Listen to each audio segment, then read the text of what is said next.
and it just made me scratch my head, kind of like, what am I missing? What am I missing? All right, y'all. Bearder Bros Golf Show back for another week. I'm Rod. And I'm Marcus. Everyone wants to take golf global. Rory McIlroy's been talking heavily about the global growth of the I game. think everyone needs to start thinking more globally around it, but globally in a holistic way, not really like this tour, that tour, another tour. Really like, okay, well, what is the best structure for elite men's professional golf? So, the top 70 to 100 guys in the world, and what would that look like, especially if the game is going to look different going forward and everything's on the table. I just think it's worth having that As I conversation. was reading a story on ESPN that's linked in the description below, I thought to myself, golf is global.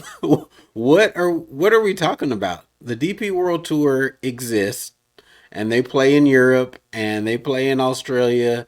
They partner up with the Sunshine Tour all the time when, Yep. the Republic of South Africa is in its peak season. Um, all the places that people are talking about they want golf to go already have existed. And so we've been having this fight between PGA Tour, DP World Tour, and Live going on 2 years. And we're now in this negotiation. And the argument that you hear now is that golf is not global. And it just made me scratch my head, kind of like, what am I missing, right?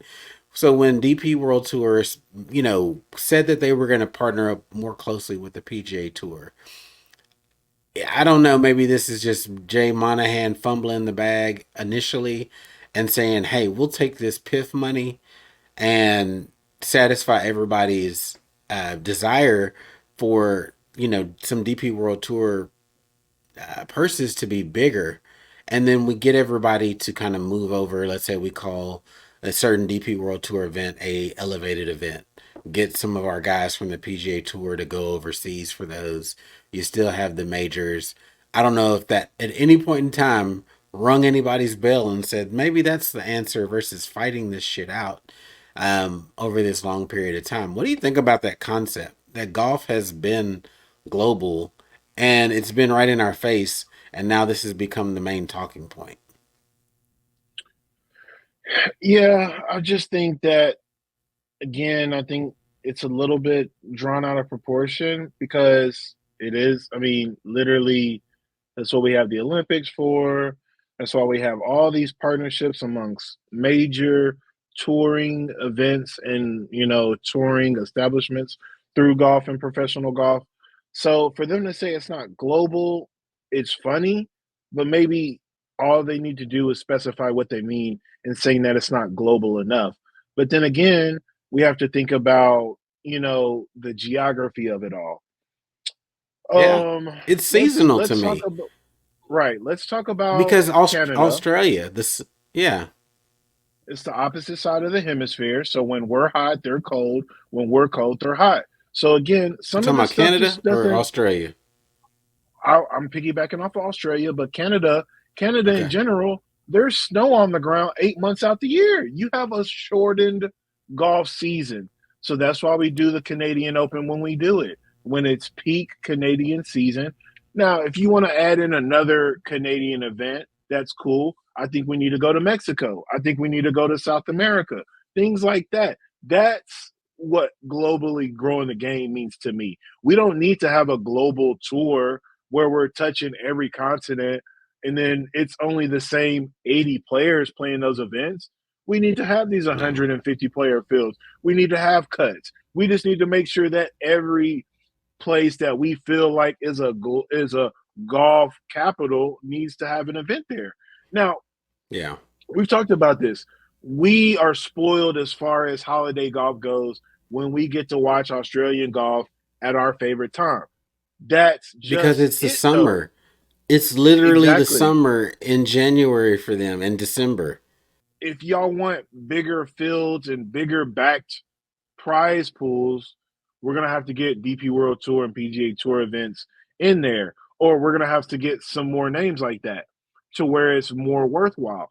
Then we can get that TV coverage. Then we can get multiple events. Then we can get these heightened events and stuff like that. But like for Yeah. you to say that you're getting shut out, it's not nearly the case that you think it is. Because again, as we speak, we're already almost through with Australia's good weather season. My apologies. So it it's they're It overthinking to it. me, it's just dumb. The argument is so dumb to take the game global when it already is. And again, you Right. mentioned this is that honestly, these other countries and other countries, corporations in other countries are not ponying up the amount of money that U.S. based companies are for the PGA Tour. Correct. Things don't necessarily. I know we get stuck in our own kind of American exceptionalism mindset, but the companies that are paying to sponsor these events, the American Express, literally, there's no other In name the on the title. tournament. Yeah. That's it, the American Express. And so you have companies like that willing to pay up for the sponsorship rights to these events, but that's not happening elsewhere. They've proved over the last, the PGA Tour has proved over the last 20 or 30 years that corporate America is very interested in the game of golf for a number of different reasons. And, America is still a huge market for our game. But I think because America has become such a huge market, it's maybe not let other markets around the world thrive as well. And if we can sort of all start to work together a little bit more, I think a rising tide lifts all ships. So Or yeah, all you do bring in that extra money from the PIF. You do incentivize these players to go play in these events overseas. And I get it, like appearance fees can get a little bit wonky, but make these again elevated events where there is a higher prize pool. And again, there's some additional money on the line. I know they've tied it to kind of the popularity part of it, which I think is going to be phased out here soon. But there were ways to get this done without getting to where we have. And I'm really interested to see how, you know, this deal thing with the PIF and PGA Tour comes around because I heard something, we've talked about Hank Haney a couple times on this show. He does a podcast like everybody else in the world, right? And so he was talking about when Rory McIlroy speaks, which he's not been a fan of Rory McIlroy. He's like, I listen. He said he literally said Rory McIlroy is well informed when he speaks. He's not just talking off the cuff about rumors. So when he says game going global, talks about a potential deal, that's backed up by facts and conversations that have occurred. And so I think a deal will happen before the Masters, which is their new deadline. Um, and I think that leaves players in a weird spot where, okay, let's say a deal gets done. Do I move now at this point if I'm on the PGA Tour? And what happens to my money and, all that kind of stuff. So I'm very curious, like for these players at this current time who haven't gone, does it make sense to still go?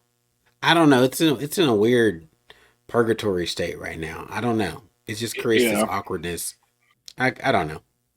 But again, the main point was golf is already played everywhere. It may not be as much as some folks would like, or they feel like they're getting cut out. But again, you have to go with where do the dollars make sense and where does the weather make sense. PGA Tour is U.S. based. To me, it doesn't make sense to take it outside. It makes sense to partner up with these other leagues that exist on these continents and countries and associate them with the PGA Tour.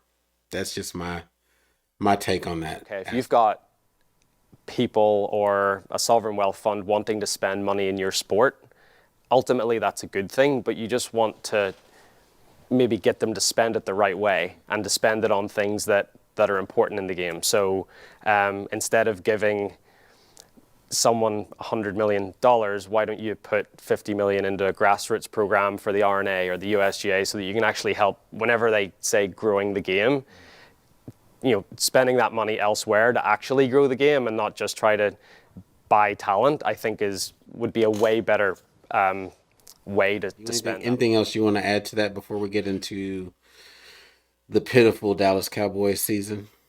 I mean, I think if you're one of these lesser countries, I think you need to figure out a way to get these global companies to be global. Y'all, I don't know if they're doing the necessary work behind the scenes to pitch to these global, to the ones willing to branch out, just like with the whole minority golf tour, the APGA, or you know what I'm saying. Yeah. Like they had to do a bunch of levying, a bunch of sacrificing and stuff to do all that stuff.